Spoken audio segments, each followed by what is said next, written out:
नीतीश कुमार ने फिर से बदला पासा, बीजेपी से तोड़ा नाता। अब लालू के लालटेन से बिहार को रोशन करने की है तैयारी। 9 सालों में दूसरी बार बदला दल, नहीं होगा कोई नुकसान। बीजेपी का साथ छोड़ने पर भी फिर से होगा नीतीश सरकार। बीजेपी में खुद के घटते कद को लेकर थे बड़े परेशान। सियासी गलियारों में चल रही थी हलचल कि पासा बदलेंगे नीतीश कुमार। नीतीश का ना कोई दुश्मन ना कोई दोस्त, पलटी मार करके नीतीश कुमार बन गए सबसे बड़े पलटूराम। उद्धव समझ नहीं पाए थे और यह नीतीश ने बीजेपी के खेला करने से पहले सब कुछ भांप लिया। जी, नीतीश कुमार अब एक ऐसे नेता बन गए हैं जिनका राजनीति में ना तो कोई परमानेंट दोस्त है और ना ही परमानेंट दुश्मन। नीतीश के बार बार पासा पलटने की वजह से 2022 के नीतीश और 2013 के नीतीश की तुलना में वो अपना महत्व खुद कम कर रहे हैं। वहीं बीजेपी का साथ छोड़ने से विपक्ष को ये नया जोश देने वाले हैं। पिछले कई दिनों से बिहार के सियासी गलियारों में जो खबर चल रही थी और जिसका अंदेशा था वो सच साबित हो गया। हाल ही के कई दिनों से नीतीश की खामोशी और बीजेपी से दूरियां ये बयां कर रही थी कि नीतीश के मन में कुछ तो है जो अंदर ही अंदर खाया जा रहा है, या उनको उद्धव जैसा हाल होने का अंदेशा हो गया था। वहीं पटना में पीएम मोदी के हाल ही के दौरे में भी मोदी और नीतीश के बीच कम बातचीत और जो दूरियां देखने को मिली उससे बिहार से लेकर दिल्ली तक ये कयास लगाए जा रहे थे कि बिहार में कोई बड़ा खेला होने वाला है। 9 सालों में दूसरी बार और 5 साल में बीजेपी से टूटा गठबंधन। बिहार में 5 साल बाद नीतीश कुमार की पार्टी जेडीयू और बीजेपी के बीच का गठबंधन टूट गया है। मुख्यमंत्री आवास पर जेडीयू के सांसदों और विधायकों की मीटिंग में इसकी घोषणा की गई। इधर नीतीश ने राज्यपाल फागू सिंह चौहान से मिलने का समय मांगा है। इस गठबंधन के टूटने के बाद नीतीश लालू की पार्टी के साथ जाने की तैयारी कर चुके हैं। राजद विधायक दल के नेता तेजस्वी यादव ने नीतीश को करीब 115 विधायकों का समर्थन देने की बात कही है और पत्र भी सौंप दिया है। इसके अलावा गठबंधन के टूटने के बाद राजद, कांग्रेस और वाम दलों ने नीतीश सरकार को समर्थन देने की बात कही है। वहीं गठबंधन टूटने के बाद भी नीतीश कुमार ही महागठबंधन के मुख्यमंत्री होंगे। वहीं डिप्टी सीएम तेजस्वी यादव होंगे। इसके अलावा जिसके पास गृह मंत्रालय होगा उसमें कांग्रेस का कोई स्पीकर हो सकता है। साथ ही ऐसी कयास भी लगाई जा रही है कि कांग्रेस का भी एक डिप्टी सीएम बनाया जा सकता है।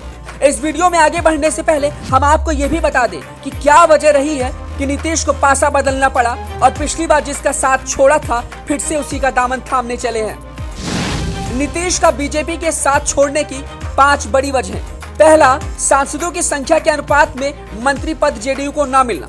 बिहार के सीएम नीतीश कुमार केंद्रीय मंत्रिमंडल में बराबर की सीट चाहते थे जो उन्हें नहीं मिल रहा था।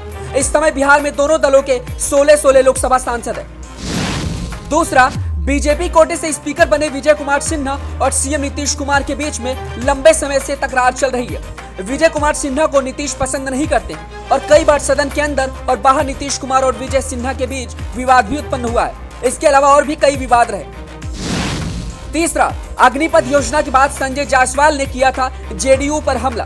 बीजेपी प्रदेश अध्यक्ष संजय जायसवाल ने अग्निपथ योजना लागू होने के बाद बिहार में हो रहे हिंसक प्रदर्शन के बाद नीतीश सरकार पर जुबानी हमला किया था और सिर्फ भाजपा को टारगेट करने की बात कही थी। चौथा, बीजेपी कोटे के मंत्रियों पर भी सीएम नीतीश कुमार चाहते थे कंट्रोल।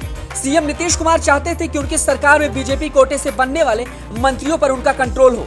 इसके अलावा भी नीतीश चाहते थे कि मंत्रियों के सिलेक्शन में भी उनकी राय ली जाए, लेकिन अमित शाह अपने पसंदीदा लोगों को बिना मुख्यमंत्री से राय लिए ही मंत्रिमंडल का विस्तार कर रहे थे।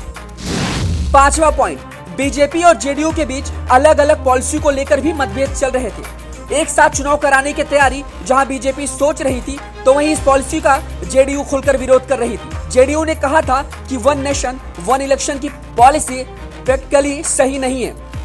इन 5 पॉइंट्स के अलावा भी बीते 1 महीने में केंद्र के कई बुलावे पर नीतीश नहीं गए, जिनमें 7 अगस्त को पीएम मोदी के नेतृत्व में होने वाली बैठक, 25 जुलाई को द्रौपदी मुर्मू के शपथ ग्रहण समारोह और 22 जुलाई को राष्ट्रपति रामनाथ कोविंद की विदाई समारोह के साथ साथ 17 जुलाई को अमित शाह के नेतृत्व में मुख्यमंत्रियों की बैठक में शामिल न होना। वहीं नीतीश की पार्टी जेडीयू ने भी केंद्र के कई फैसलों का भी बड़ा विरोध जताया था, जिनमें अग्निपथ योजना, आर्टिकल 370, राम मंदिर निर्माण से जुड़े अध्यादेश, एनपीआर, एनआरसी और सिविल कोड भी शामिल रहा। गठबंधन टूटने के बाद कयास लगाए जा रहे हैं कि नीतीश कैबिनेट में शामिल भाजपा कोटे के सभी मंत्रियों को बर्खास्त कर सकते हैं। राज्यपाल को मुख्यमंत्री इस संदर्भ में पत्र भी सौंप सकता है। नीतीश कैबिनेट की बात की जाए तो भाजपा कोटे के 16 मंत्री हैं, जिसमें 2 डिप्टी सीएम भी हैं। गठबंधन टूटने के बाद नीतीश कुमार अब फ्लोर टेस्ट कराने की तैयारी में है। सूत्रों के अनुसार सभी विधायकों को पटना में अगले 72 घंटे तक रहने का निर्देश दिया गया है। वहीं अब क्या करेगी बीजेपी और कौन सा नुकसान और फायदा हो सकता है, ये भी 2 पॉइंट में जान लीजिए। बीजेपी लालू और विपक्ष के खिलाफ भ्रष्टाचार विरोधी अभियान को तेज करेगी। दूसरा, भाजपा बिहार में नंबर 1 पार्टी के रूप में उभरने की अपनी आशा पर खुलकर काम करेगी। वहीं खबर आ रही है कि फिलहाल नीतीश कुमार अगले 2 से 3 दिन के अंदर शपथ ले सकते हैं। इस खबर पर आपकी क्या राय है, हमें कमेंट बॉक्स में जरूर बताएं। वीडियो को ज्यादा से ज्यादा लाइक और शेयर करें।